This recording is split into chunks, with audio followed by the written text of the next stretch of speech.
Bienvenue à Mega Africa Studio. Nous sommes une chaîne de l'art et du divertissement. Nous faisons des analyses constructives dans le but d'éduquer, d'informer et de former la masse, car votre éducation, épanouissement, c'est notre devoir. Abonnez-vous et cliquez la cloche de notification pour ne rien manquer de l'actualité.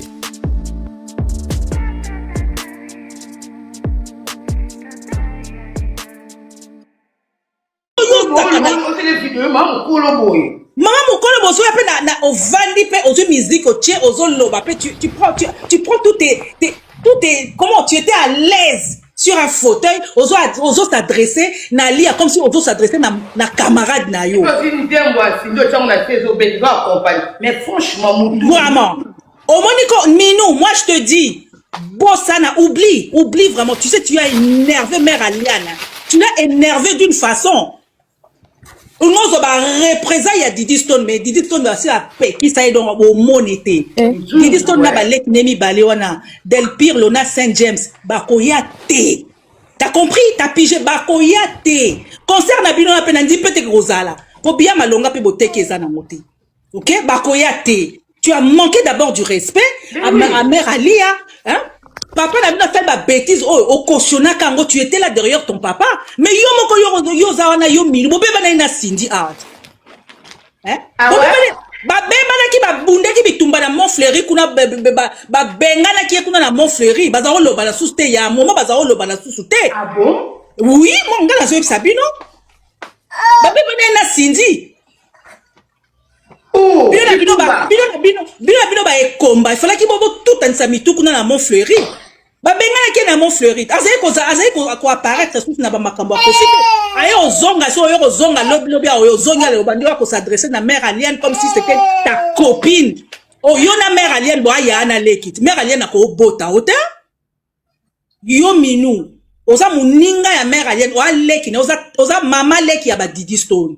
Na nenga ya réalité makamde to tala na réalité boy oza pe mama leki mama ya pa Didi Stone. OK? Donc ba buzo bala bino na yo na papa na bozo ba bo ambala ngo boke ko fungola kuna na Montfleury bo savourango. OK? Bo savourango kuna quel manque de respect. Numéro mère Aliane boye bozara nangote bozara nangote penza bozara nangote oya po vando zo sala so ni ba oyate. Et là, tu as énervé tout le monde. Minou, tu as énervé tout le monde. On a respecté. Yo, nous avons une solution botana, nous, pour pas passer à bana. Au moins, mère Aliana, ça n'a pas signé, c'est moka na banana, et surtout Didi Stone. Pourquoi qu'elle a jeton? Yo, Minou, na yaya zoba, wa, ça na Londres, on a leka kofi, on a moussousou, wana. Tata moitimo ya bololé. Ya ileka. Lelo boza na besoin bana lia po baya ko epole Minou ozoka ba leki na wana o babota bango na mupanzi oke no ramasser bango nyonso oke matsa bango na podium ya stade Roi Baudouin na Bruxelles ce qui concert wana pe oza total bo beta peto to bo beta pe concert wana to ndima bino motema mabe papa moko motema mabe azaka makam mabe jaloux papa moko jaloux tinanzembo vous savez moi la tinanzembo maneyenga mwana na yo Didi Stone lelo comme na besoin Didi Stone o lela bien Kofi Olomide Minou yo zwaka ba leki na wana ba keke na ba bana nyonso o Kofi abota na ba danseuse lokota bango nyonso kongola bango lelo bomoni valeur nde ya bana ya Lia oh Alia c'est une femme très heureuse dans son coin, elle est très heureuse, une très belle femme. Moi, ça m'a yélé. Ali a de formation, à ça l'école, à ça avocate de formation, c'est une intellectuelle. Yon botika au monde jamais à live à répondre aux droits de réponse à ça la ngote parce que elle a un bagage. Minou, tu prends tes clics et claques, allez tu dégages, OK? Didi Stone et ses frères ne viendront pas. Toi, tu t'es foutu de leur maman. Là, tu as manqué du respect à mère Alia. Ça ne se fait pas. Ce que tu as fait, ça ne se fait pas. Tu peux même pas faire ça à ta propre maman. Tu pourras même pas le faire. Tu respectes ta propre maman Marianne Makosso. Tu la respectes. Tu as du mérite envers ta maman. Il faut avoir du mérite aussi avec la maman d'autrui. OK? Elle m'a tellement énervée depuis le matin. Elle a énervé tout le monde. Elle nous a Elle tous m'a énervés. tellement énervée depuis le matin. Ah, peut ça peut message va que koye bisali ok taza ba misala na bango Yo Elle n'a pas le numéro de maman Lia. Eh. Basala numéro ya Luka bana ba maman. danseuse kuna mazebele. Vous avez le numéro à mère Aliane. Bon Luka na nenga privé. Il faut comprendre que Azaki mieux placé alors que maman Lia na privé. Donc on Oui, un oui. message biso tout que maman Lia pour l'intérêt à Sina Minou. Attends numéro. Bango ba boma vie privée. Bango discrétion à ba famille bazana nango te. Ma camion sont en public. Non mais c'est quoi ça? Mère Aliane Famille moi linga besi lo kwa likambo. Nyonso na kapo bato basomba ba billet. Ba oteka pe bien malonga te bandeko nanga nazo yebisa bino. Toza kaka bo ba mama passa lobaki mama passa vraiment zai na raison. Total bino concert wana to loba château ba nini parc nini hippodrome de 25 to loba o beta te. O fi o beta to beta pété. Ma benga na yo ba annula.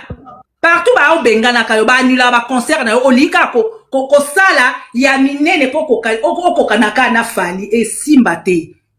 Donc hier Kofi na bana ebele na sazana bon kaka ya maman Lia nde baza important. Les lois ont importance ya bana on a importance à Didi Stone. Tika Didi Stone na quoi na ina ba leki na ina maman na eba savourer vie na bango. Elles ont une vie meilleure maintenant. Allez, Moi je préfère ma maman. tellement souffert avec ce monsieur. En tout cas Kofi Aza na problème sérieux. Yé Aza wana bonjour d'abord. Bonjour à tous. Bonjour. Kofi objectif na ye routine mwana na ye mwana na ye aya ko lobela maman Lia.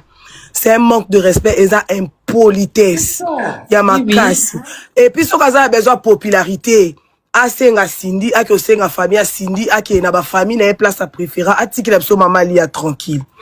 Concert na ye wana po réussir et senga présence à Lia te, et senga présence à ba Didi Stone te, et senga présence ya bana wana nyos tuti.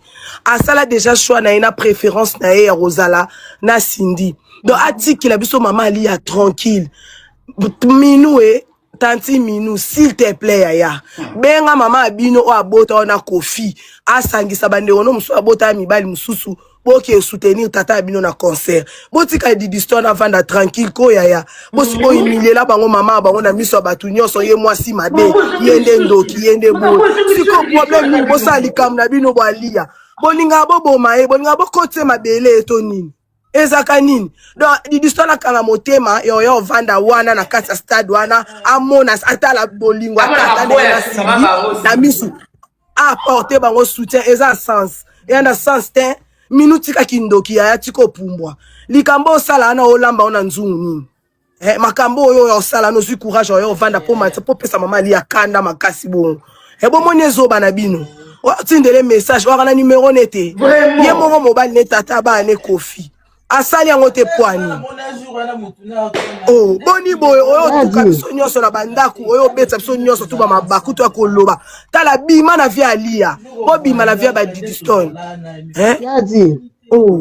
eza sens ake osenga fali pardon ake kuna na fête à président ke manqué batu ba respect kuna po ye mutu aza le quadra coraman ake osenga popularité pa fali ake ende kuna komi kitsa pa fali ake kuna ake oluka batu kuna atike la biso Didi Stone na Lia bafanda tranquille toi na besoin foyer na bango te batika mama Lia za na tout la pardon to boy na biso minou mata talent le roi Didi Stone na mata talent asa makambo ozo popularité ozo makambo pesa papa na o Didi Stone na temps pesa tata ni makambo te po papa ne so azaka na besoin Didi Stone anga yebelo ni akoko sala donc le quoi ça perda a garder bande aluka popularité awate ayebisa Cindy alukele batu abotele bana bo Cindy alingo bota te poani Cindy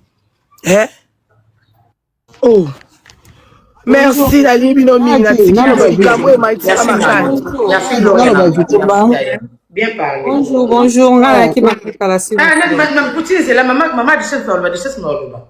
C'est bonjour la famille, bonjour. Bonjour maman, bonjour Duchesse. Alobi ngana ngira question moko. Est-ce que Kofi insistant sur azosala amona bana mama Lia pona soi-disant pour anniversaire na ye.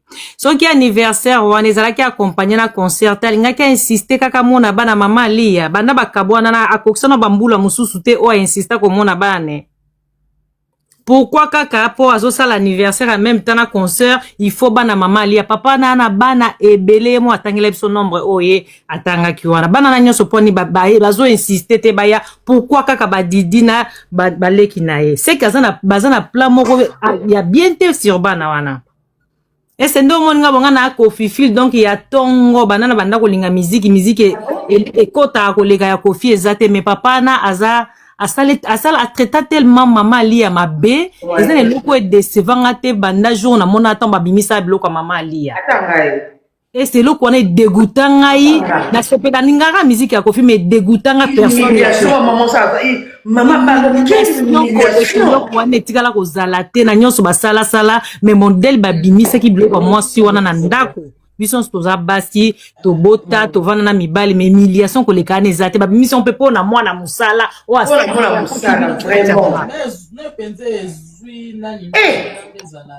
est-ce que médiation koleka na ezali siko pourquoi zo insister eloko est auti oloba awa eza important il faut kotala bilo mosusu spirituellement pourquoi insistance wana kaka ya badidi na baleki nende baya na bamata na podium wana pourquoi aluki bango na ndenge ya CCT bake bamata na étoile na bango na zwa te ya ba o wana nyonso bétoile na bango sa zwa ya bana mama lia na zwa te ya on côté motema ne sukaka bino boyebi pourquoi basali eloko wana te Didi azalaki na boîte na boîte wana Didi atie video ne bika ne bata boîte Didi kutu mutapibi yango te batu ya bonjour pardon bolingisa batu wana siko bazalaki na Didi bafilmaki banda oyemba Didi Stone gambela na mona ki yango oui bazalaki wana ati mini robe moya noir boy na mondo bazalaki yango moni ambiance ezalaki na ntango Didi siko azotia loboko bekombo na ye sikoyo sikoyo vie ole autilize minu na ndenge akati mini aita minu ke komela meme leki no message omoni soki leki na yo atie mwa mo publique esala nini oyo tomonaki wana baolanda sikoyo moto apiblie image wana eza vie mo moto apiblie image wana seka minu ntango vi ayokaki apawi parce que moto apiblie eloko wana eza Kofi eza na page ya minu te biso tu tomoni yango chez Kofi ye moko nao numéro 1 mpona apiblie eloko ya bongo eloko ya liboso alinga sani te mwana video oyo osali mabe koadresse message na lia te parce que biso toza banani babenga yango nde toyebi ndako ya lia te malgré tout la dame elle habite juste à 93 ici derrière mais toza bato te tokoyebisa lia ke mama mino atindeli o message te azalaki a grande sœur ndenge na mwa te kolobaki aza même presque baage mwana na bapapu azalaki moto alingaka leka na ndenge ya si ake nango na ndenge atanke mokolo responsable petite sœur natindeli o message papa yango oyo yaka tosala papa honneur aobetaka même stade na ye na poto pour la première fois mais niveau oyo bakendeli nango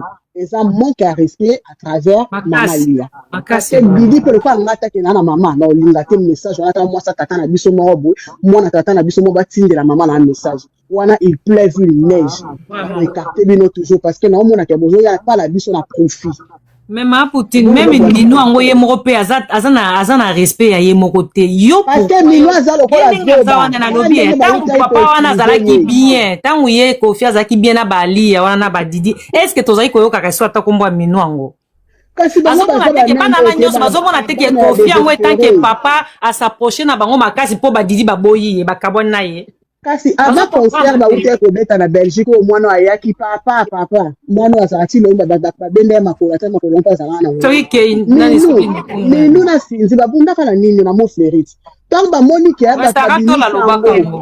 batango bato babimisi yango basimbisi mwana ngo touche a na Paris basala kwa basala video bazobina baona sinzi or c'était déjà trop tard ya bazali ya bainformation donc ya za muto oyo bazwaki kaka moment où tata bango aza désespéré bazwi bayebisi yaka ozomona or kaza muto nayebi te so bachance nde basalela yango ngai na otelemaka place mambo est à lobby c'est sûr papa baolinga bazwa étoile bana wana bien Vera pour azala besoin bana ezaka so anniversaire na concert voilà Famille,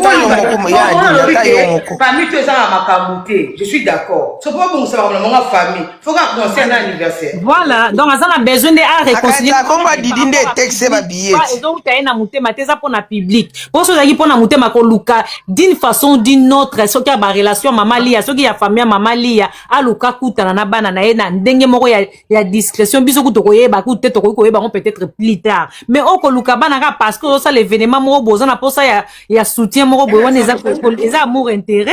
Elle est censée. So eza amour intérêt te c'est base spirituellement base eloko bazoluka siko iye kovo wana zolo baso eloko te po ani yesindi ayembi su mame yenga te mame yenga siko ba ko yenga sala théâtre ba so yenga théâtre mto yo présenter mame yenga ndembo ane blessanga koma yo papa ko mame yenga pekite yenga soki nde nyatika koloko Kofi en tout cas vraiment Cindy a quitté c'est bien na biso makasi Kofi vraiment proza qui nango na musique congolaise musique africaine to lobaka en général Cindy assisi vraiment carrière mais désolé vraiment pour c'est na quitté d'accord c'est mambolo bien important ce qui maman lia benda bani matoi ba poussa na pemena papa na ndenga public te ba mata na podium moko te za danger. D'accord maman, merci beaucoup maman Duchesse. OK, bye bonne journée à vous la famille. À vous aussi maman. Sarah fond la micro yaya. Sarah akangi micro. Lani bonjour Essé. Bonjour maman, bonjour yaya. Oui, comment vas-tu maman Abakouk? Très bien. Ça va na mati lelo. Bon, makambo ngala Sarah awa eza maman Lia Didiston Stila na Fali. OK. Pas na bango nde na mataka vraiment. Mutuma matsa makelele. Ngana lubaboy. Makambo ebanda mwa kala totalaka. Toza pe ba mama toza pe batu bandeko nanga. To bo comprendre na bino ja profiter. Batu mususu ba ya ba fungola ba panel basa neti ba yokele ma batu balinga ko défendre. Mama kanga miko yaya, nakanga miko fungoli ya, kanga miko Bato balinga ko encourager buzoba. Pour comprendre Abino. Mais bon, remarquez très bien. Kofi à chaque fois qu'il y a un concert, il faut créer besoin qu'on a combo il y a Didi Stone. Liboso j'avais comme kaba business na combo fali tellement qu'il fallait répondre à rater et simba ils aura sauté pour ba on peut ba comprendre na bango. Maintenant à toucher sensibilité à banana ya ba maman à créer toujours business na combo Didi Stone sauf que ça ne marche plus. Concert na bango oya Suisse. Concert on nga ebetama ebeba ma indenge nini tangu Cindy asala interview na ye alobi ke ye rêve na ye zalaka azala Didi Stone to azala mwasi a Kofi un jour na film moro boy wana zela mama wana na Cindy aloba ngo na interview tomba 2 jours avant ba beta concert na ngo a suicide tanga aloba foutez-moi la paix tanga aloba foutez-moi la paix merci maman grâce donc on est à concert à Suisse. Concert na bango ya nini o ya hippodrome. Kofi asala émission na Saint-Denis. O atandaka mama Alia. Donc Kofi ayo lobake non, ya sala kiso 11 ans na Kinshasa, mutabande ko lambeleza ka Cindy. Nga Naomi bimisate.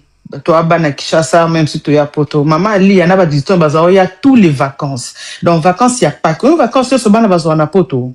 Bazaoza na Kinshasa. Bato akin bozao bato boyebi bato bazaoza na Kinshasa. Anniversaire à 18 ans de Didiston ba fêta na Kinshasa. Bazaye ko ya tout le temps.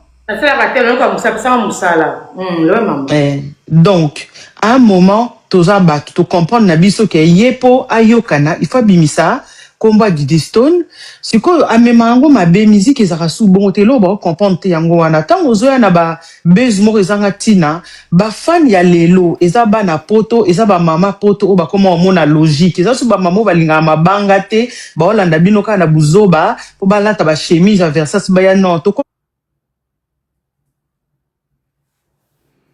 nani sila bisa relax.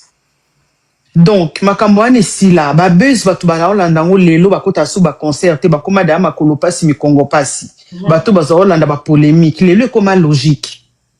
Donc logique on faut que na ndenga bien À un moment, Kofi, il faut atika pe komba moi. Aza moi na naeto boite toko pekisa ete.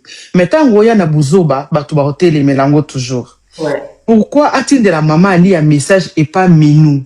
Abanda qui ont déjà tant au monde qui ba ticket été kamata bandi déjà pour les canaba émission ko lela Didi Stone azala na concert. Apibiaka exploit mon côté à Didi Stone. Didi Stone a défilé qui na ba Adriana Karambe awa. Apibia qui a ngoté. Didi Stone a kenda qui na Visco. Ambassadrice ya Visco Afrique mon monde mobimba. Pour Visco comme dans le monde entier. Apibia qui a ngoté. Atikale ko pibia Didi Stone te pancarte munene wana obatia ya Didi Stone mama ali asalara vidéo liboso na ngona Côte d'Ivoire. Apibia qui a ngoté pour ko tiango ata photo de profil pour encourager son enfant dans son travail. Parce que là, Obino Boye Barate Didi Stone wana alobango un jour Didi Stone alobango yo karaete alobango que nazwaka so ya mama na ngana ya bandeko nanga musala wana salaka azoration ya mama na ya bandeko na ye pouvez juste encourager l'enfant apibia ngote bizarrement le quoi Didi Stone abini bala ba belela ka pibier pour son intérêt pour za nzembo na ye. Exactement. Didi Stone azo ça na ba message ya UNICEF o eza kutu rien à voir na musique. Papa malamu étant donné que yepe loko azape Kofi Olomide azape na autorité na mboka na biso na Afrique il fallait qu'il y ait bato ba message wana ya ba UNICEF apibio moni Kofi so za mayele na Didi Stone na ba warrior to ngai to zala omoni ka nzembo o Didi Stone ataki moi maloba na lokwa kanza yemba na fali Kofi parale que la bango esprit a combien ngoka pour la paix dans le monde pour soutenir tous les enfants de l'Est ceux qui a UNICEF apibia angote siko ayo publier au po bazana besoin ya kosa la buzz la milieu congolais ba ivoirien combat Didi Stone ba tout moi curieux po ba tunzu ba mba ki plan ba concert angote curiosité ka ya combat Didi Stone azana na poser Didi Stone te ça narcissique moni narcissique aza motoyo nyon se fait akara na posa na ye tout tourne autour de lui il se prend pour le nombril du monde. Yoza maman doza na papa moi akima bana na yo asala be émission atandaka bango makambo boye mwana na wa komi ya msuko sala be blo amine na pibia mwana anate ati pourquoi pibia ra Visco Didi Stone te pourquoi. Bonjour mes amis. Na yekoloba pona mbela oyo Minou wazali mwana ya Kofi Olomide presque l'aîné pour m'a dit tantôt que zala moga ya moi si pas ali bosso tu es mobali. Mais je crois qu'Aïbani Mingi te Minou azalara un peu, abima loko la aîné. Asali appelle Moko, il y a détresse. Moi, quand je l'ai écouté, na sentir, appelle Moko, il y a détresse. Asengina bandegonaye, o bazali bongo bana ya mama Alia, et puis Asengina Alia, qui est leur mère, à permettre bango quand même un anniversaire, il y a papa na bango à Bruxelles. Parce que c'est un événement très important pour leur père, qui totalisera ce jour-là 70 ans, et que besoin na ezaliba la union se base à la tout autour na ye. Madame Minou, initiative aux yeux est très excellente. Mais le mal est profond. Ils ont initiative où il fallait écouter où t'es pas nayoté. C'est très compliqué. Les hussards des familles, c'est très compliqué. Vous savez, la personne qui devrait normalement ressasser le Rwanda, Isaïe Moko Papa Nabango. Parce que le mal est profond. Papa Nabango a blessé, oui. Bano Anape Bazana a blessure belé. C'est très complexe. C'est très compliqué. Maman Bota Oyo, Maman Bana, surtout Bana, qui va se révolter contre Papa Nabango. Et de surcroît, aider de manière indirecte par leur mère. Ils ont la guerre mot possible, sango. Voilà pourquoi ici j'interpelle même Bino ba maman. Peu importe ma problème union sur le rose, na li bala na bino na mi bali na bino. Pardon. Pardon beaucoup de sarba na ba conflité. Même si vous allez me dire bon ba na ba na mike non. Maman. Soit gangeli moi na telemeli ya bimiseli misu. Alors, il y a un problème vous devez aimer et respecter votre père. Les conflits que j'ai avec votre père. Oh, papa n'a bien salangato, ma belle, papa n'a bien salangato, problème est talibinoté. Vous êtes des enfants. Vous devez aimer et respecter votre papa. Bokende, votre papa n'a bien. Bokende. Mais de l'autre côté aussi, il y a l'ego. L'ego, je dirais, l'ego très surdimensionné de deux. Koffi Olomide aussi a cet ego. C'est à lui de faire ses pas. Mais l'ego qui est en lui, mais vous savez, Koffi souffre. Ce sont ses enfants. Moi, il y a quelques années avant, à un moment donné, Koffi a botabana mususu. Tellement c'était tout le temps. Gigiston, Del Pierlo. Moi, je pensais même qu'à un moment donné, Koffi n'avait pas d'autres enfants. Cet homme souffre. Mais le côté Koffi aussi joue. Le côté père aussi joue. Africain. C'est un peu difficile que papa ça la première pas. Peut-être même que, qui sait, peut-être qu'il a déjà eu à tenter, il a déjà tenté cette expérience, mais Yeshua, je n'ai aucune preuve. C'est à nous d'être très prudents. Je vais vous dire une chose. Bana poto bakoki ko régner yo à vie. Pour bana wana ba botami baza à cheval entre Kinshasa na poto. Na moi ba genre na bango za mingi plus bana poto. Bana capacité ko régner yo à vie pardon. Pour n'aller msuma kamba mona. Pour n'aller msuma kambo yo sala. Tout ça la prudent tant tout ça na bana o. Aujourd'hui moi je pense que monsieur Koffi Olomide ozana rôle moko ya makasi. Osa encore en vie. Ça, c'est un conseil d'un jeune frère. Bunda sangisa bana na autant ozana bomoi. Bunda luka bana na autant ozana bomoi. Même atoko bima yuma oko se ridiculiser o mikitisi luka bana na yo. Sangisa bana na yo. Alors qu'osa en vie. Démarche au minois sali. Il y a démarche yonde fosala. Maman li ape sikoza. Qui dit ça mon motema. Les gens vont dire, ça maman ali ate mutakangi bana, je comprends. Mais ça maman, oko kiko convaincre bana wana na mutema ya maman uzanango. Quand vous voyez Minou faire cette démarche, ne pensez pas que ça vient de Minou seul. Peut-être, je pense, je dis, je ne confirme pas, le père est caché derrière. Je ne sais pas. Mais si c'est sa propre initiative, eh bien bravo. Mais je pense que c'est pas à elle de faire cela. C'est à vous, M. Koffi Olomide. C'est très compliqué. Hein? Je reviendrai là sur le sujet Yotoro Lobelango parce que il y a beaucoup de parents, beaucoup de papas qui souffrent aussi. Il y a beaucoup de mamans aussi, hein, mais là nous parlons d'un père. Mawada biso pas si na biso ba papa tolobaka. Biso ba africain bimara mingi te. Oh moi na bat ba oseko. Vous balé mon makolela lela mais il y a aussi des parents qui souffrent. Peu importe ma bé à papango, peu importe ma kamounaye, il reste le père. C'est dur. Bon, merci. C'était mon analyse, mais j'y reviendrai. Merci. Bienvenue à Mega Africa Studio. Nous sommes une chaîne de l'art et du divertissement. Nous faisons des analyses constructives dans le but d'éduquer, d'informer et de former la masse, car votre éducation, épanouissement, c'est notre devoir. Abonnez-vous et cliquez la cloche de notification pour ne rien manquer de l'actualité.